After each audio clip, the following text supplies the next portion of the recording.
Hello students, તો હવે આપણે પ્રક્રિયાના વેગ પર ઉદ્દીપકની અસરની ચર્ચા કરીશું. ઉદ્દીપક કોને કહેવાય? તો ઉદ્દીપક એવો પદાર્થ છે કે જે પ્રક્રિયાના વેગને વધારે, પરંતુ આ પ્રક્રિયા દરમિયાન એનું દળ કે એનું સંગઠન મતલબ એનું બંધારણ બદલાય નહીં. મતલબ ઉદ્દીપક આપણે શરૂઆતમાં ઉમેર્યા સમય જેવો હતો તેવો જ પ્રક્રિયાના અંતે પાછો મળે. તો આવો પદાર્થ કે જે માત્ર ને માત્ર વેગ વધારવામાં મદદ કરે પણ પોતે પ્રક્રિયામાં વપરાતો નથી, જે સ્વરૂપે ઉમેરેલો તે સ્વરૂપે પાછો મળે, તો તે પદાર્થને ઉદ્દીપક કહેવાય. બરાબર? તો ઉદ્દીપક પ્રક્રિયાનો વેગ વધારે છે. ઓકે, તો લખીશું કોને કહેવાય ઉદ્દીપક.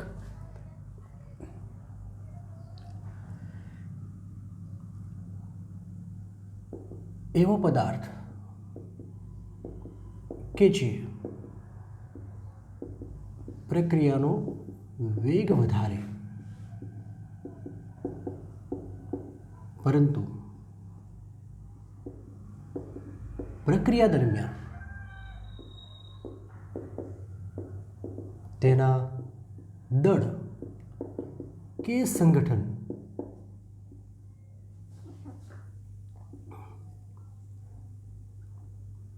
દળ કે બંધારણ, શબ્દ લખો ને, બંધારણ લખો, સંગઠન શબ્દ બંધારણમાં ફેરફાર થાય નહીં.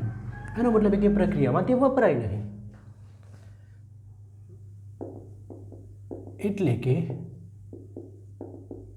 પ્રક્રિયામાં વપરાય નહીં તેને ઉદ્દીપક કહે છે.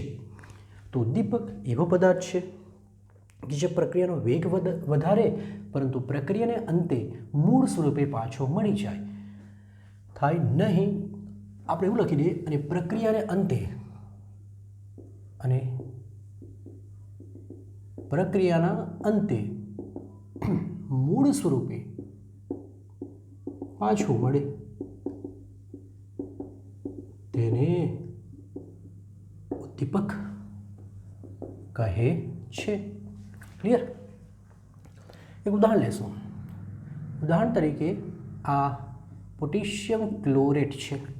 પોટેશિયમ ક્લોરેટ એને જો ગરમ કરવામાં આવે તો KCl અને ઓક્સિજન છૂટો પડે. 3 વાર છે, 2 વાર છે અને 3 વાર, તો આને 2 વાર સમીકરણને સંતુલિત કરવા માટે પોટેશિયમ ક્લોરેટને ગરમ કરતાં વિઘટન થઈને ઓક્સિજન વાયુ મળે, પરંતુ આ પ્રક્રિયા ખૂબ ધીમી છે. તો લખીશું કે KClO3 ના વિઘટનની પ્રક્રિયા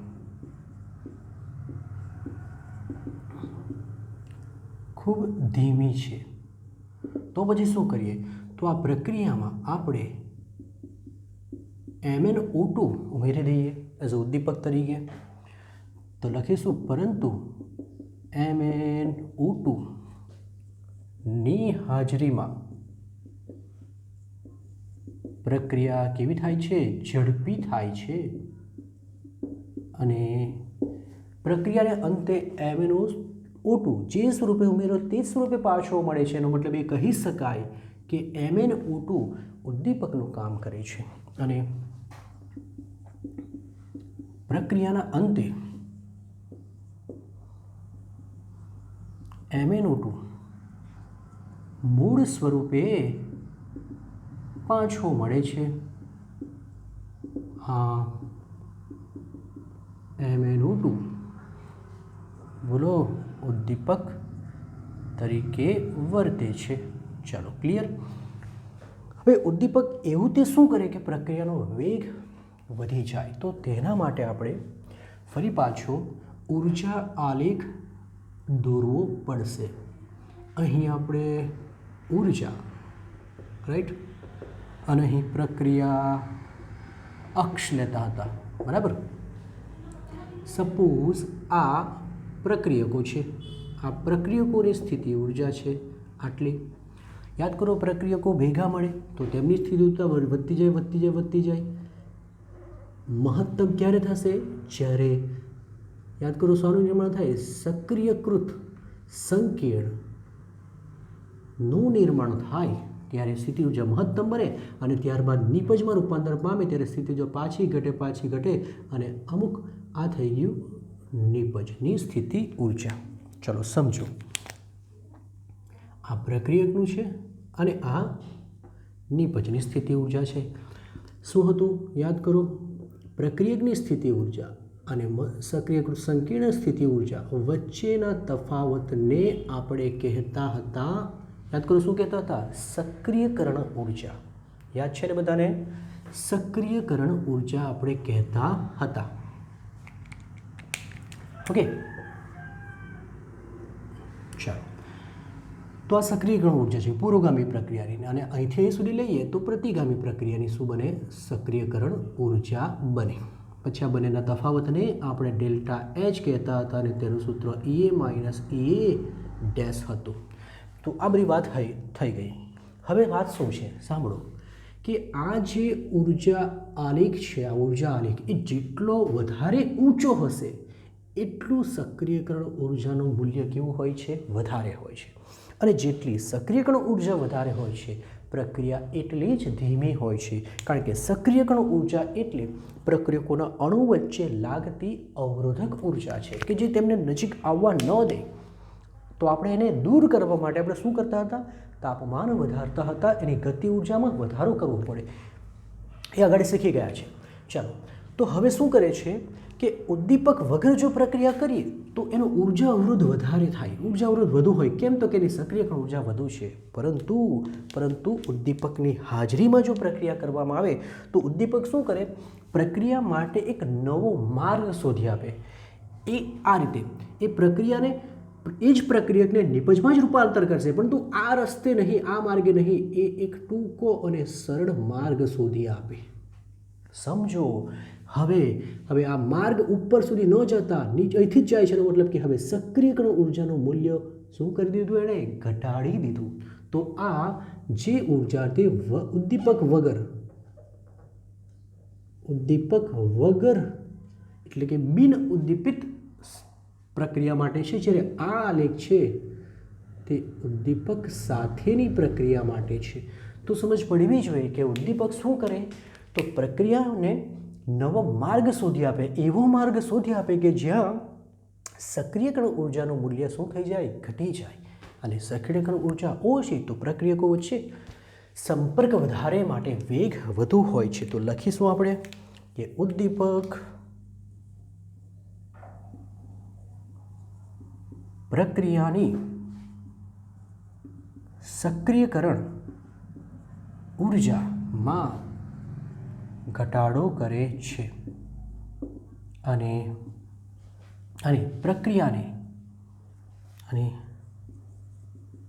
પ્રક્રિયાને નવો વૈકલ્પિક માર્ગ શોધી આપે છે. આમ પ્રક્રિયા વધુ ઝડપથી શું થાય છે, પૂર્ણ થાય છે. તો આ અહીં સુધી ક્લિયર હોવું જોઈએ. હવે જે બે મુદ્દા છે તે ખૂબ અગત્યના છે. પ્રથમ મુદ્દો એ છે કે શું ઉદ્દીપક પ્રક્રિયાની મુક્ત ઉર્જાનો ફેરફાર કરે, મુક્ત ઉર્જામાં ફેરફાર કરે, એટલે કે ડેલ્ટા જીના મૂલ્યમાં કોઈ ફેરફાર કરે કે? તો સાંભળો ભાઈ, ડેલ્ટા જીના મૂલ્ય વિશે તમે શું જાણતા હશે કે ડેલ્ટા જીનું મૂલ્ય જો 0 કરતાં નાનું એટલે કે લેસ ધેન 0 એટલે કે ઋણ હોય તો પ્રક્રિયા આપમેળે થાય. જો ડેલ્ટા જીનું મૂલ્ય ગ્રેટર ધેન 0 હોય તો પ્રક્રિયા આપમેળે થશે નહીં. તો મારી પાસે કોઈ પ્રક્રિયા છે જેની ડેલ્ટા જીનું મૂલ્ય ધન છે, સમજો કે ધન છે, એનો મતલબ કે પ્રક્રિયા આપમેળે થવાની નથી. તો શું એમાં હું ઉદ્દીપક ઉમેરું તો એ પ્રક્રિયા માટે ડેલ્ટા જીનું મૂલ્ય ઋણ થઈ જશે, મતલબ પ્રક્રિયા ચાલુ થઈ જશે?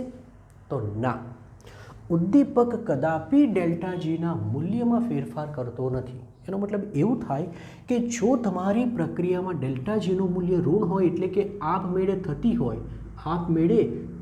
હોય તો તેમાં ઉદ્દીપક નાખો તો પ્રક્રિયા થશે જ અને ઝડપી થાય, મતલબ કે વેગ વધારી દેશે. પણ જો ડેલ્ટા જીનું મૂલ્ય ગ્રેટર ધેન 0 એટલે કે પ્રક્રિયા આપમેળે થશે નહીં, તો તેવા કિસ્સામાં ગમે એટલો વધારે ઉદ્દીપક ઉમેરશો એ પ્રક્રિયા ચાલુ થશે નહીં. મતલબ ઉદ્દીપક માત્ર પ્રક્રિયાનો વેગ વધારે એ ડેલ્ટા જીના મૂલ્યમાં ફેરફાર કરતો નથી. મતલબ જે પ્રક્રિયા થતી હોય આપમેળે એનો જ વેગ વધારી શકે, જે આપમેળે થતી જ નથી એના પર કોઈ અસર કરતો નથી. તો સમજો કે આ પ્રક્રિયા અક્ષ છે, ઉદ્દીપક ડેલ્ટા જીના મૂલ્યમાં કોઈ ફેરફાર કરતો નથી. એટલે કે જે પ્રક્રિયા આપમેળે થતી હોય, ધીમી તો ધીમી પણ આપમેળે થવી જોઈએ. આપમેળેનો મતલબ ખબર છે ને? આપમેળે મતલબ એવી પ્રક્રિયા કે જેને થવા માટે બાહ્ય ઉર્જાની જરૂર પડે નહીં. આપમેળે થતી હોય તેનો જ વેગ વધારી શકે છે. પરંતુ જે પ્રક્રિયા આપમેળે થતી ન હોય તેના પર ઉદ્દીપકની બોલો કોઈ અસર જોવા મળે નહીં. તો આ ખૂબ અગત્યનો મુદ્દો છે. નેક્સ્ટ એક મુદ્દો હજુ બાકી છે. આપણે MnO2 યુઝ કર્યું તો શું MnO2 યુઝ કરવાથી આ નિપજનું પ્રમાણ વધી જાય? બરાબર. વગર ઉદ્દીપકે પ્રક્રિયા કરીએ તો નિપજ મળશે, અને ઉદ્દીપકની હાજરીમાં પ્રક્રિયા કરીએ તો નિપજ મળશે. તો શું નિપજનું પ્રમાણ અલગ અલગ હશે? એટલે કે નિપજનું મૂલ્ય એટલે કે યાદ કરો, નિપજના છેદમાં પ્રક્રિયક હોય ને આવું કે સંતુલન અચળાંક. તો એનો મતલબ એ શું ઉદ્દીપક સંતુલન અચળાંકના મૂલ્યમાં કોઈ ફેરફાર કરે કે નહીં? ઉદ્દીપક વગર પ્રક્રિયા કરો કે ઉદ્દીપકની હાજરીમાં પ્રક્રિયા કરો, તમારી નિપજનું મૂલ્ય બદલાય નહીં. જસ્ટ પ્રક્રિયા પૂર્ણ થવા માટેનો સમય ઘટી જાય. બાકી નિપજ તો પહેલાં જેટલી મળતી હોય એટલી જ મળે છે. એટલે નિપજનું મૂલ્ય બદલાય નહીં, એનો મતલબ કે કેનું મૂલ્ય પણ બદલી શકે નહીં. તો લખીશું ઉદ્દીપક પ્રક્રિયાના સંતુલન અચળાંક કેના મૂલ્યમાં ફેરફાર કરતો નથી. હવે એનું રીઝન શું છે? રીઝન એ છે કે ઉદ્દીપક જેટલી ઝડપથી પુરોગામી પ્રક્રિયાનો વેગ વધારે એટલી જ ઝડપથી પ્રતિગામી પ્રક્રિયાનો વેગ વધે. અને પ્રક્રિયાનો વેગ બંનેનો સરખા પ્રમાણમાં વધે તો સંતુલન પહેલાં જે સમયે પ્રાપ્ત થયેલું, પહેલાં જે સ્થિતિએ પ્રાપ્ત થયેલું ઉદ્દીપકની હાજરીમાં પણ એ જ સ્થિતિએ પ્રાપ્ત થાય છે. મતલબ સંતુલનની સ્થિતિ બદલાતી નથી. ઓકે. કારણ કે ઉદ્દીપક પુરોગામી અને પ્રતિગામી બંને દિશાની પ્રક્રિયાનો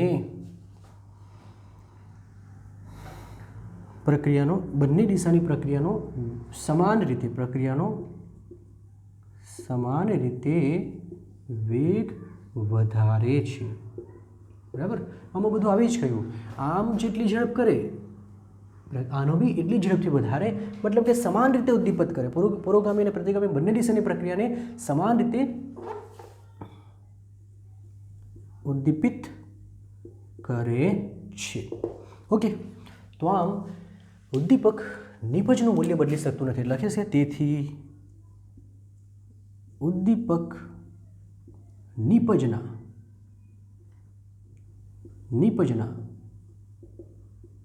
મૂલ્યમાં શું કરતો નથી? ફેરફાર કરતો નથી. નિપજનું મૂલ્ય બદલી શકે નહીં. તો ખૂબ અગત્યની થિયરી છે કે પ્રક્રિયાના વેગ પર ઉદ્દીપકની શું અસર થાય. તો ખાસ શબ્દો આ છે કે ઉદ્દીપક શું ઘટાડી દે છે? પ્રક્રિયાની સક્રિયકરણ ઉર્જામાં ઘટાડો કરી પ્રક્રિયાને નવો માર્ગ શોધી આપી પ્રક્રિયા ઓછા સમયમાં પૂર્ણ કરે છે. જેટલો આલેખ મોટો એટલો ઉર્જા અવરોધ વધારે તો વેગ ઓછો હોય છે. ઓકે. ચાલો તો હવે નેક્સ્ટ થિયરી છે મેક્સ સ્ટ્રોઝ અને વિલિયમ લુઇસનો અથડામણનો સિદ્ધાંત. આ ચેપ્ટરની લાસ્ટ થિયરી પણ તો ખૂબ ખૂબ અગત્યની. પ્રથમ તો એ જોઈ લે કે આ થિયરી એકચ્યુઅલી શાના માટે બનાવેલી છે. તો આ થિયરી પ્રક્રિયાના વેગની સૈદ્ધાંતિક ગણતરી માટેનું છે, કે સૈદ્ધાંતિક રીતે કોઈ સૂત્ર બનાવીએ કે જેના દ્વારા આપણે પ્રક્રિયાનો વેગ જાણી શકીએ તેના માટેની છે. ઓકે, આપણે એક મુદ્દો હતો કે પ્રક્રિયાના જો તાપમાનમાં 10 સેલ્સિયસનો વધારો કરી દઈએ તો પ્રક્રિયાનો વેગ શું થઈ જાય? બમણો થઈ જાય. બરાબર. તો એની થોડી ઘણી સમજૂતી અહીં મળી જશે તમને કે એવું શા કારણે થાય છે. એકચ્યુઅલી સમજ્યા છે આપણે બોલ્ટ્ઝમેન અને તેનો વક્ર જોઈ ગયા, તેમાં આપણે સમજ્યા જ છે. બરાબર. તો વધારે ડિટેલમાં હવે સમજીશું કે અથડામણનો સિદ્ધાંત. ધ્યાનથી જોજો, અથડામણનો સિદ્ધાંત આ રીતે પણ પૂછી શકે. નામ ન પણ હોય તો પણ તમારે પ્રક્રિયા વેગ માટેનો અથડામણનો સિદ્ધાંત સમજાવો. ચલો, એને સમજવા માટે આપણે એક નાની અમથી આકૃતિ દોરવી પડશે. જસ્ટ સમજવા માટે છે. તમારે આકૃતિ કંઈક આન્સર લખતી વખતે એક્ઝામમાં દોરવાની હોતી નથી, જસ્ટ સમજવા માટે છે. કે સમજો કે આપણી પાસે એક પાત્ર છે અને આ પાત્રમાં પ્રક્રિયકના ઘણા બધા અણુઓ છે, ઘણા બધા વાયુરૂપ અણુઓ છે. સમજો, બરાબર, ઘણા બધા વાયુરૂપ અણુઓ છે, પ્રક્રિયકના છે. રાઈટ. પહેલો પ્રશ્ન એ થશે કે શું આ બધા જ અણુ પ્રક્રિયા કરી નિપજમાં રૂપાંતર પામે? પ્રથમ પ્રશ્ન આપણો એ થાય, આ બધા પ્રક્રિયકના અણુ છે તો શું બધા જ પ્રક્રિયકના અણુ નિપજમાં રૂપાંતર પામે, એટલે કે પ્રક્રિયા 100% પૂર્ણ થાય? તો એનો જવાબ પહેલા જ મુદ્દામાં કોણ આપી દે છે? મેક્સ સ્ટ્રોસ અને વિલિયમ લુઈસ આપી દે છે. એ પહેલો મુદ્દો લખીએ એટલે આપણને ખબર પડે કે એકચ્યુઅલી શું કહેવા માંગે છે. ફરી પાછા આપણે આ સિદ્ધાંત દ્વારા શું સમજવાની ટ્રાય કરતા છે? સૈદ્ધાંતિક રીતે કોઈ સૂત્ર બનાવીએ કે જેથી આપણે પ્રક્રિયાનો વેગ એ સૂત્ર દ્વારા જાણી શકીએ. પછી પ્રાયોગિક મૂલ્ય સાથે સરખામણી કરીને ચેક કરી લેવાનું કે સાચું છે કે ખોટું છે. ઓકે, ચલો. તો આમના મત અનુસાર શું છે કે મેક્સ સ્ટ્રોસ અને વિલિયમ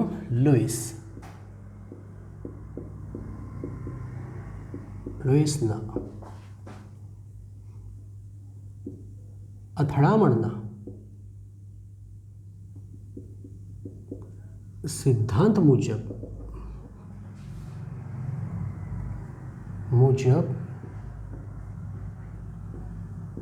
પ્રક્રિયકના અણુ સખત ગોળાઓ છે. એમ કહે છે પ્રક્રિયકનો જે અણુ છે તે સખત ગોળાઓ છે અને પ્રક્રિયા ત્યારે જ શક્ય છે જ્યારે તેમની વચ્ચે, એટલે કે ગોળાઓની વચ્ચે અથડામણ થાય. બરાબર. તો પહેલો જ મુદ્દો એમ કહે છે કે તમારી પાસે હજારો પ્રક્રિયકના અણુ હોય તો કંઈ નહીં, પરંતુ જે પ્રક્રિયકના અણુ વચ્ચે અથડામણ થાય એ જ પ્રક્રિયા કરે અને એ જ પ્રક્રિયાનો વેગ નક્કી કરે. ક્લિયર? તો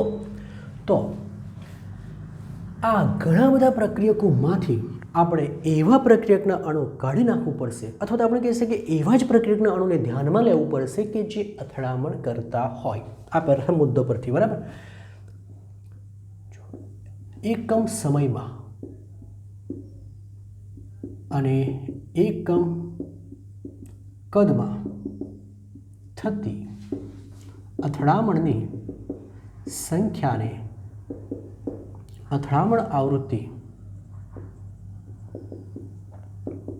આવૃત્તિ Z કહે છે. તો હવે સાંભળજો બરાબર.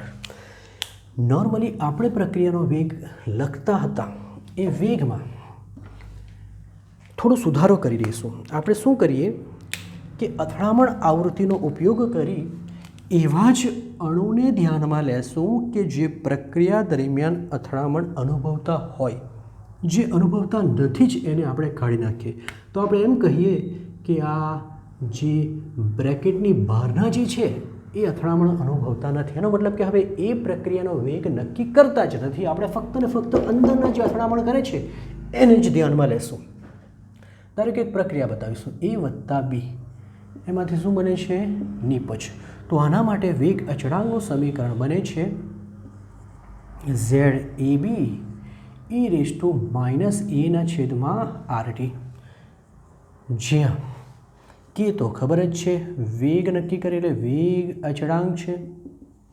ZAB શું છે? હમણાં જ બતાવ્યું. Z શું છે? અથડામણ આવૃત્તિ. તો A અને B પ્રક્રિયકની શું છે? અથડામણ આવૃત્તિ છે. અને ખાસ આ શબ્દ યાદ કરો, અને આપણે ત્રીજી વાર લગભગ લખતા છે. અણુઓનો અંશ કે જે સક્રિયકણ ઉર્જા જેટલી ક્યાં તો એના કરતાં વધુ ઉર્જા ધરાવે. બરાબર. તો આ શું છે? અણુનો અંશ કે જે સક્રિયકરણ ઉર્જા જેટલી અથવા તેનાથી વધુ ઉર્જા ધરાવે. ઓકે, ચાલો. તો હવે સાંભળો, આ ZAB ને દાખલ કરવાથી આપણે શું કરી લીધું કે આપણે જે નકામા એટલે કે અથડામણ ન અનુભવતા પ્રક્રિયકો હતો એને કાઢી જ દીધા. હવે વેગની ગણતરીમાં એ આવશે જ નહીં. હવે આ સમીકરણને જો આપણે આર્હિનિસ સમીકરણ સાથે સરખાવીએ તો તમે જોઈ શકો છો કે અહીં તો એ આવતો હતો, યાદ છે ને?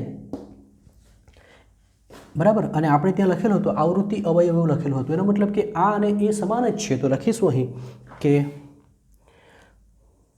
આ સમીકરણને આર્હિનિયસ સમીકરણ સાથે સરખાવતા ZAB અને A સમાન મળે છે. એનો મતલબ કે એટલે જ તો એને પણ શું કહેવાય? આવૃત્તિ અવયવ એવો શબ્દ હતો ત્યાં. ચેક કરજો ફરી પાછા જઈને. ચાલો, હવે પ્રશ્ન એ થશે કે એણે જે આ સમીકરણ બનાવ્યું એ કેટલા અંશે સાચું છે? ફરી પાછા શાના માટેનો સિદ્ધાંત છે? સૈદ્ધાંતિક રીતે પ્રક્રિયાનો વેગ નક્કી કરવા માટેનું સૂત્ર. તો આપણે એક કામ કરીએ, ચેક કરીએ. આપણે કોઈ પ્રારંભિક પ્રક્રિયા લઈ લઈએ. પ્રારંભિક પ્રક્રિયાનો એક તો આ સૂત્રની મદદથી વેગ ગણીએ અને પછી પ્રાયોગિક રીતે વેગ ગણીએ. જોઈએ કે સમાન મળે કે નહીં. તો પ્રારંભિક પ્રક્રિયાનો વેગ સમાન મળે છે. એનો મતલબ કે પ્રારંભિક પ્રક્રિયાનો વેગને આ સમીકરણ સફળતાપૂર્વક નક્કી કરાવી દે છે. પણ પ્રોબ્લેમ ત્યારે ક્રિએટ થાય છે જ્યારે પ્રક્રિયા સંકીર્ણ હોય. સંકીર્ણ પ્રક્રિયા માટે હજુ પણ વેગમાં વિચલન મળે છે. વિચલન મળે છે મતલબ કે પ્રાયોગિક રીતે માપેલું મૂલ્ય અને સૈદ્ધાંતિક રીતે એટલે આ સૂત્ર પરથી માપેલું મૂલ્ય હજુ સમાન મળતું નથી. ઓકે, તો તે મુદ્દો લખી દઈએ કે આ સમીકરણ દ્વારા પ્રારંભિક પ્રક્રિયા કોને કહેવાય છે? ચેપ્ટરના પ્રથમ લેક્ચરમાં છે. પ્રારંભિક પ્રક્રિયાનો વેગ સફળતાપૂર્વક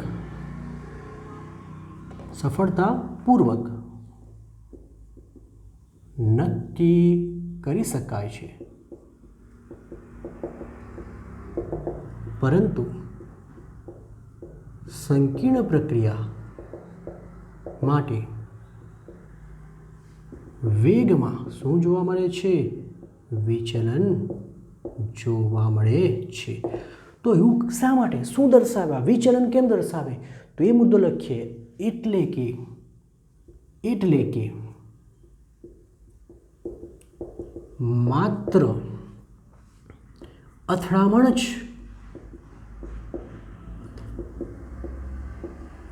પ્રક્રિયા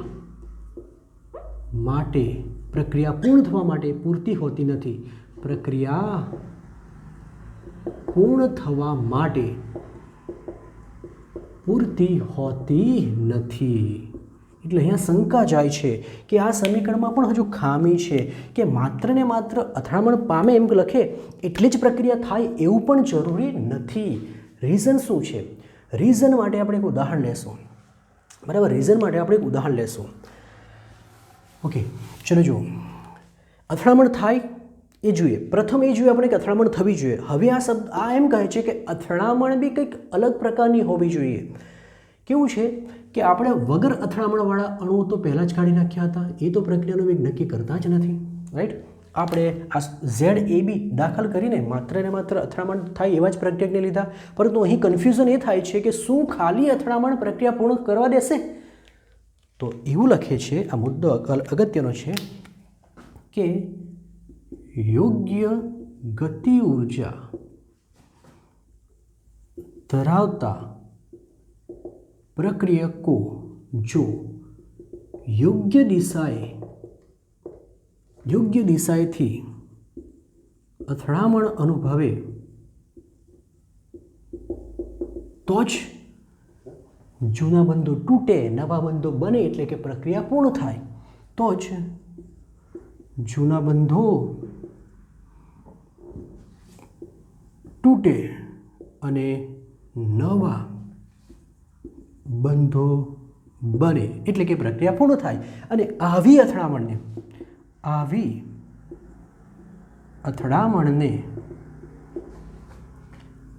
અસરકારક અથડામણ કહે છે. શબ્દ સમજજો ફરી પાછા. ખાલી અથડામણ બી જરૂરી નથી, હવે યોગ્ય અથડામણ જરૂરી. હવે એ સમજીએ કે યોગ્ય અથડામણ છે શું. તો સમજો કે આપણી પાસે એક ઉદાહરણ લઈ લઈએ. આ છે બ્રોમોમિથેન. શું છે? બ્રોમોમિથેન. એની હાઇડ્રોક્સાઇડ આયન સાથે પ્રક્રિયા કરીએ તો એ બ્રોમિનને દૂર કરી OH એના સ્થાને લાગી જશે, બીજાને દૂર કરીને મિથેનોલ બનાવે. હવે આ પ્રક્રિયા કઈ રીતે શક્ય બને તેને જરા જોઈએ. આ કોપી કરી દઉં, મારે સાફ કરવું પડશે.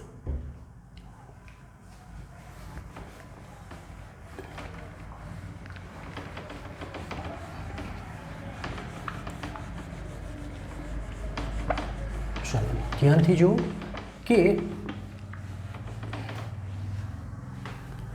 કઈ રીતે શક્ય બને. તો જુઓ, આ છે જો બ્રોમોમિથેન વિન્યાસ સહિત આપણે બતાવી દીધો. આ OH એના પર એટેક કરવાનો. OH કાર્બન પર એટેક કરે. એટેક બે રીતે થશે. એક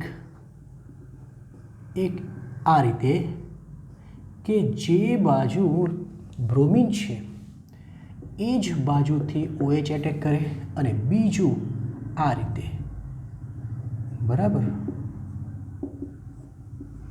OH પછાડીથી એટેક કરે, OH માઇનસ. સમજો બરાબર શું ફરક છે. આ બ્રોમિન ખુદ ઋણ વીજભારિત હોય, બરાબર. આ ઋણ વીજભારિત ભાગ છે, આ પણ ઋણ વીજભારિત. તો જો ઋણ વીજભારિત તરફથી એટેક કરે તો ઋણ વચ્ચે અથડામણ તો થાય, પણ ઋણ વચ્ચે અપાકર્ષણ થવાથી ફરી પાછો રિટર્ન આવી જશે.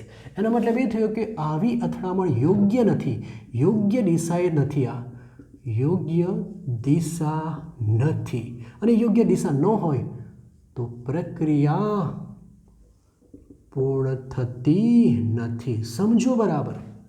અથડામણ તો થાય છે પણ યોગ્ય નથી, અસરકારક અથડામણ નથી, માટે પ્રક્રિયા પૂર્ણ થશે. કેમ? તો કે બ્રોમિન ખુદ ઋણ વીજભારિત હોય છે, OH પણ ઋણ વીજભારિત, ઋણ અપાકર્ષણ થાય. તમે અહીં જોશો આ ઋણ વીજભારિત અને આ ધન વીજભારિત હોય. હવે આ ધન તરફ એટેક કરે, પછાડથી એટેક કરે તો હવે યોગ્ય આકર્ષણ થશે. મતલબ આ કહેશું યોગ્ય દિશા છે. અને તેવા કિસ્સામાં તમને નિપજ બનતી હોય તેવું જોવા મળે છે. તો વાત ક્લિયર હોવી જોઈએ કે અથડામણ બી કેવી હોવી જોઈએ? અસરકારક હોવી જોઈએ. એનો મતલબ કે આ અણુ જે અથડાય છે એમાંથી પણ એવા જ અણુને ધ્યાનમાં લેવાના કે જે યોગ્ય દિશામાં. તો આપણે એના માટે શું કરીશું? એના માટે આપણે પેલા સમીકરણમાં એક નવો અવયવ દાખલ કરીશું. આ અસરકારક અથડામણને ધ્યાનમાં લેવા માટે વેગ સમીકરણમાં વેગ સમીકરણમાં નવો અવયવ કે જેને ત્રિવિમ વિન્યાસી અવયવ અથવા તો જેને સંભાવ્યતા અવયવ અથવા ત્રિવિમ વિન્યાસી અવયવ પી કહે છે તેને દાખલ કરવો પડે છે. આ અવયવ દાખલ કરવાથી શું થશે તો આપણે જો બરાબર ધ્યાનથી જો આપણું સૂત્ર શું હતું કે ZAB e−e/RT. ZAB લખીએ તો પેલા ન અથડાય તે નીકળી ગયા, પણ હવે જેવું હું P લખીશ એટલે કે ત્રિવિમ વિન્યાસી અથવા સંભાવ્યતા અવયવ, હવે એવા અણુ પણ નીકળી જશે કે જે અથડામણ તો અનુભવે પણ કેવી દિશાવાળા નથી, યોગ્ય દિશા નથી. એટલે હવે એમ કહી શકાય કે ફક્ત ને ફક્ત આટલા જ અણુ પ્રક્રિયાનો વેગ નક્કી કરશે. અને હવે આ સૂત્ર એકદમ સાચું બને છે. બધા જ પ્રકારની પ્રક્રિયાનો વેગ સૈદ્ધાંતિક રીતે આ દ્વારા માપી શકાય છે. એટલે કહી શકાય પ્રક્રિયાનો વેગ માત્ર ને માત્ર એવા જ અણુ નક્કી કરી શકે કે જેની પાસે યોગ્ય ગતિ ઉર્જા હોય. એ ગતિ ઉર્જા કોના જેટલી અથવા કોના કરતાં વધારે હોવી જોઈએ? સક્રિયકરણ ઉર્જા જેટલી અથવા એના કરતાં વધુ હોવી જોઈએ. વધુમાં અથડામણ બી કેવી થતી હોય? અસરકારક. બરાબર. માટે પ્રક્રિયકમાં રહેલા થોડાક જ અણુ આવું કામ કરી શકતા હોય છે. ઓકે, તો આ સૂત્ર દ્વારા પ્રક્રિયાનો વેગ સૈદ્ધાંતિક રીતે માપી શકાય છે. કોપી કરો.